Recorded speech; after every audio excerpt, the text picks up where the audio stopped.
2 లక్షలు రుణమాఫీ చేస్తున్న కాంగ్రెస్ ప్రభుత్వం 50,000 అయినా 56,000 అయినా నాకు రుణమాఫీ చేయలేదంటూ ఈరోజు ప్రజాభవన్కి ఒక వ్యక్తి రావడం జరిగింది. ఆయన అడిగి అసలు ఏం జరిగిందని చెప్పేసి మాట్లాడే ప్రయత్నం చేద్దాం.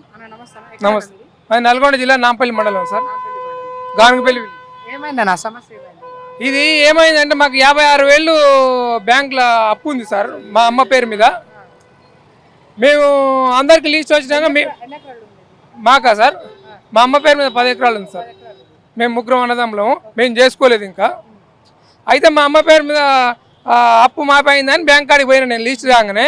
పోతే అక్కడ కాలేదు, అప్పు చూపిస్తుంది. ఏందని మరి అగ్రికల్చర్ వాళ్ళ కాడికి పోయినా.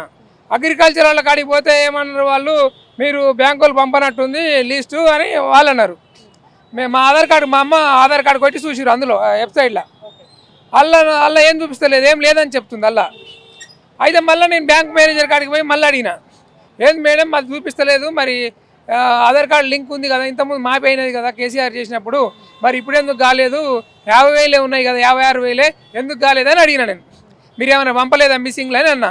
లేదు మేము హెడ్ ఆఫీస్కి ఇస్తాం, హెడ్ ఆఫీస్ కానించి ప్రభుత్వానికి ఇస్తారు వాళ్ళు, మేము నేరుగా ఒక్కొక్క మనిషిని విడదీసి ఇవ్వం, మేము డేటా మొత్తం మా దగ్గర ఉన్నది మొత్తం హెడ్ ఆఫీస్కి ఇచ్చినాం, హెడ్ ఆఫీస్ కానించి ప్రభుత్వం ఇస్తాం, ప్రభుత్వం ఎవరెవరికి ఇవ్వాలనేది ప్రభుత్వం డిసైడ్ చేసి ఇస్తుంది, మాకు సంబంధం లేదు, మా డేటా మొత్తం వాళ్ళకి ఇచ్చేసినామని అన్నది.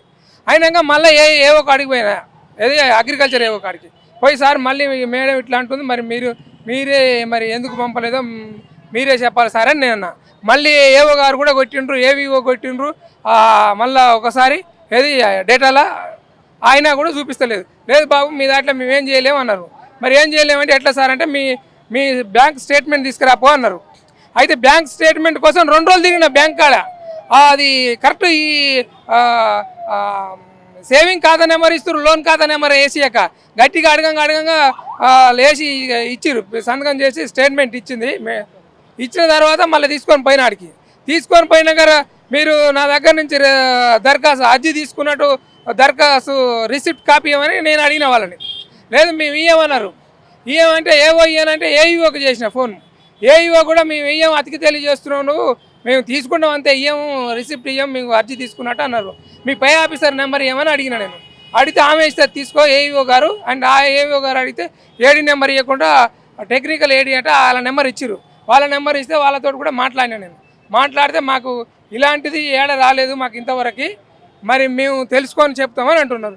సరే అసలు ఇట్లాంటి కారణాలు, మరి ఇది ఒక్కటే, ఇంతకుముందు మాపైంది ఆధార్ కార్డు లింక్ ఉంది అన్నీ ఉన్నాయి ఈ ఖాతాకి, మరి ఇప్పుడే ఇట్లా జరిగిందంటే ఎవరన్నా కావాలని చేసిరా లేకపోతే బై మిస్సింగ్ అయిందా ఏదో ఒకటి చెప్పండి.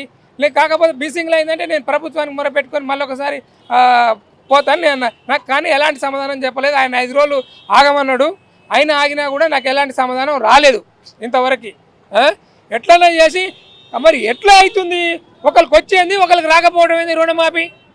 ఇప్పుడు అరువులకైతే రావాలి కదా, మళ్ళీ వాళ్ళే చెప్తున్నారు ఆ ప్రభుత్వం ఏదైతే ఈ డేట్ లోపల తీసుకున్న వాళ్ళకి మాఫీ అరువులుగా గుర్తించిందో అలా నువ్వు ఎలిజిబుల్, మీ అమ్మగారు ఎలిజిబుల్, మీకు వస్తాయి. కానీ మరి ఏమో మాకేం తెలియదు అని ఏవో గారు టెక్నికల్ ఏడీ గారు కూడా చెప్తున్నారు. మరి ఇట్లా ఎందుకు అయిందంటే చెప్తలేరు కారణం. అది దానికి మరి ప్రభుత్వం ఉద్యోగం చేసి మరి కనీసం రైతులకు ఇన్ఫర్మేషన్ కరెక్ట్ ఇవ్వకపోతే మరి ఎట్లా ఆగుతారు? నేను ఖచ్చితంగా వీళ్ళ మీద చర్యలు తీసుకోవాలి. ఇలాంటి ఎందుకు ఏర్పడ్డది ఈ ఖాతా మీద? ఎవరైనా కావాలని బ్యాంక్ వాళ్ళతో మిస్సింగ్ చేయించిరా, లేకపోతే అగ్రికల్చర్ వాళ్ళతో మిస్సింగ్ చేయించిరా? మరి మేమైతే ఇప్పటికి కూడా మేము ఉన్నోళ్ళంగా పూరి గుడిసెల్లో ఉంటున్నాను. నేను నాకు పేరు మీద గుంట కూడా లేదు, అంతా మా అమ్మ పేరు మీద లేదు. మేము ముగ్గురు అన్నదమ్ములో మాకు తలా 3 ఎకరాలకు ఎక్కువేం రాదు మాకు. మేము పేదోళ్ళమే. అయినా మాకు రుణమాఫీ, మాకు రేషన్ కార్డులు ఉన్నాయి, అన్నీ ఉన్నాయి. మా అమ్మగారికి కూడా ఉంది రేషన్ కార్డు. మరి ఎందుకు ఇవ్వలేదు? పోయినసారి 5-6 నెలల కింద కేసీఆర్ చేసినప్పుడు అసలు 1,50,000 ఉండే, 97,000 పడ్డాయి మాకు. ఇంకో 51,000 మిగిలింది. ఇప్పుడు వడ్డీతోటి 56,000 అయినాయి అని చెప్తారు స్టేట్మెంట్లో. 56,000 మరి అయితే ఎలిజిబుల్లే ఉన్నది అయితే అని అంటారు. మరి ఎందుకు అయితే లేవు? ఈ ప్రభుత్వం నుంచి చెప్పాలి. నేను ఇప్పుడు కూడా అర్జీ పెట్టడానికి ఇక్కడికి వచ్చిన ప్రగతి భవన్కు టైం అయింది. నేను లోపలికి పోగలేదు, నేను ఇక్కడికి వచ్చే వరకు టైం అయిపోయింది.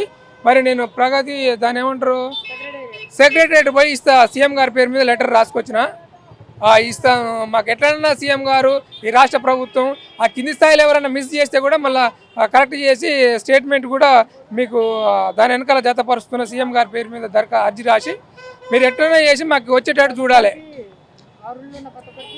అది రావాలి. ఒకవేళ ఏమైనా మిస్సింగ్ ఉంటే ఏదైనా పొరపాటు ఉంది బాబు రాలేదు, ఈ పొరపాటు సరి చేయించుకోవస్తుందని అనాలి. కనీసం ఆధార్ కార్డు కొడితే కనీసం చూపిస్తలేదు అంటే ఏంది ఇది? వీళ్ళు పక్కకేసిరా ఖాతాకి, అంతే కదా అర్థం. మరి ఇట్లా చేస్తే ఆ కింది వాళ్ళ మీద ఎందుకు చర్యలు తీసుకుంటలేదు రాష్ట్ర ప్రభుత్వం? ఈ విషయంలో కింది అధికారులు చేసిరా, బ్యాంకు వాళ్ళు చేసిరా, ఎవరు చేసినా కూడా ఖచ్చితంగా రైతుల పక్షాన అందరు ఇంకా కూడా చేయొచ్చు. నాకు ఒక్కరికే అంటే వేరు కూడా జరగవచ్చు. నాకు జరిగినట్టే అందరిపైన ప్రభుత్వం విచారించి ఎవరైతే ఇట్లాంటి పిటిషన్లు ఇట్లా మిస్ చేస్తారో వాళ్ళ మీద ఖచ్చితంగా చర్యలు తీసుకోవాలి. ప్రభుత్వం కూడా ఇట్లా చేస్తే ప్రభుత్వానికి కూడా ఫెయిల్యూర్ అవుతుంది అంటే చర్యలు తీసుకోకపోతే. ఎందుకంటే కింది స్థాయిలో ఖచ్చితంగా కరెక్ట్గా ఉండాలి. ఉద్యోగం చేసినప్పుడు ఉద్యోగం తిరిగి ఉండాలి. ఎందుకు మిస్ అయింది కారణం చెప్పాలి కదా. ఒక జిల్లా స్థాయి అధికారి కూడా కారణం చెప్పకపోతే మరి ఎవరికి రావాలి? ప్రతి గ్రామంలో ఇవాళ నాగలు దున్నేది వదిలిపెట్టి వచ్చిన నేను. మరి ప్రతి ఊళ్ళో వ్యవసాయం చేసుకునే రైతు సీఎం ఆఫీస్ చుట్టూ తిరుగుతారా? ఖచ్చితంగా ఈ ఎవరైతే ఇప్పుడు జిల్లా టెక్నికల్ ఏడీ గారు ఉన్నారో ఖచ్చితంగా జవాబు చెప్పలేకపోయిండు.